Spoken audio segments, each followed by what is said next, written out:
గొప్ప విచిత్రం ఏంటంటేనండి, డిప్యూటీ సీఎం నారా లోకేష్ గారు అక్కడ వరకు ఒక రకమైన స్టోరీ నడిచింది. డిప్యూటీ సీఎం నుంచి సీఎం వరకు నారా లోకేష్ గారు, అక్కడి నుంచి అక్కడ దాకా ఒక స్టోరీ అయితే నడిచింది. ఇప్పుడు అదంతా కాదంటండి, డిప్యూటీ సీఎం లేదు, సీఎం లేదు, డైరెక్ట్గా ప్రధానమంత్రి. నిజమండి, మా లోకేష్ గారు ప్రధానమంత్రి కావాలి అని అన్నారు. కాబట్టి ఆ భజన బ్యాచ్ వీడియో ఒకటి ఉంటారు మన దగ్గర, అదొకసారి ప్లే చేస్తాను. మన నారా లోకేష్ గారు ప్రత్యేకంగా మనం చూస్తుంటే ఎన్నో పరిశ్రమలు తెస్తా ఉన్నారు. పరిశ్రమలు కూడా ఈ రోజు తెచ్చి యువతల కోసం మనకు ఉద్యోగ అవకాశాలు కల్పించిన నాయకుడు వారు.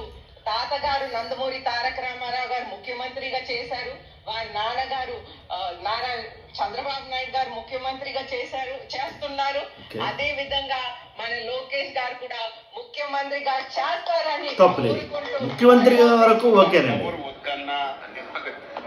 ఎవరికి ఇష్టమన్నా లేకపోయినా. తెలుగుదేశం పార్టీకి చంద్రబాబు నాయుడు గారు తరువాత నాయకుడు లోకేష్ గారు ముఖ్యమంత్రి. పడుకోని లేపడిగినా ఎవరిని మీరు కొట్టడిగినా సరే చంద్రబాబు నాయుడు గారి తరఫు ఈ రాష్ట్రానికి తెలుగుదేశం పార్టీ నాయకులు ఎవరంటే కళ్ళు మూసుకొని అర్ధరాత్రి లేపినా చిన్న పిల్లవాడికి అడిగినా ప్రతి ఒక్కరు గమనించాలి. ఇది అసలు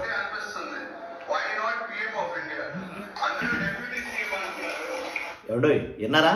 why not PM of India, ఈయన మాట్లాడిన మాట అసలు ఎలా అంటే మబ్బిడిపోద్ది అనమాట ఆ మాటకే. యాక్చువల్గా అయితే అందరూ సీఎం అంటున్నారు లేదా డిప్యూటీ సీఎం అంటున్నారు, కాదండి, వై నాట్. ఇంకా మాటలే ఏంటిది,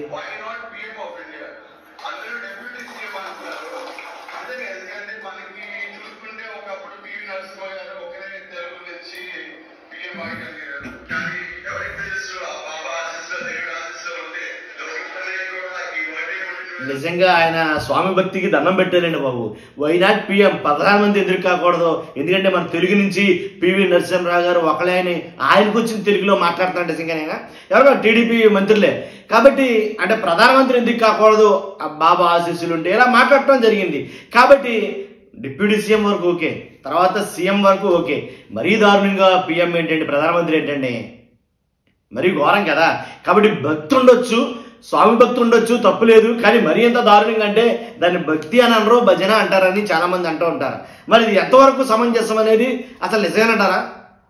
ఒకవేళ అది ఇమాజిన్ చేసుకోవడం కూడా ప్రధానమంత్రి అంటే అది ఎందుకునో నాకు ఎందుకునో సర్లే. ఒకవేళ ఏమో రాజకీయాలు కదండి, గుర్రం ఎప్పుడైనా ఎగరవచ్చు, చెప్పలేము అది. కాబట్టి మీ అభిప్రాయం ఏంటి? లోకేష్ గారు ప్రధానమంత్రి అవుతారా? మీ అభిప్రాయం ప్రకారంగా ఒకవేళ అయితే కనుక ప్రధానమంత్రి అవుతారని కామెంట్ రూపంలో తెలియజేయండి. ఎందుకంటే చాలామంది టీడీపీలో లోకేష్ గారిని డిప్యూటీ సీఎంగా కొంతమంది, అలాగే సీఎంగా కొంతమంది, అలాగే చాలామంది కూడా చెప్తున్నా ప్రైమ్ మినిస్టర్ ఆఫ్ ఇండియా అంటున్నారు ఆయన. కాబట్టి చూద్దాం ఏం జరుగుతుంది అనేది. మీ అభిప్రాయం అంటే కామెంట్ రూపంలో తెలియజేయండి. ఫస్ట్ అయితే లైక్ చేయండి, ఎందుకంటే ఇలాంటి విషయాలు ఖచ్చితంగా జనం అందరికీ తెలియాలా. ఎందుకంటే అవుతారో లేదో వాళ్ళ అభిప్రాయాలు కూడా మనకు తెలియజేస్తారు కదా. లైక్ చేయండి, చూస్తున్నాం మీరందరూ కూడా. Thank you very much.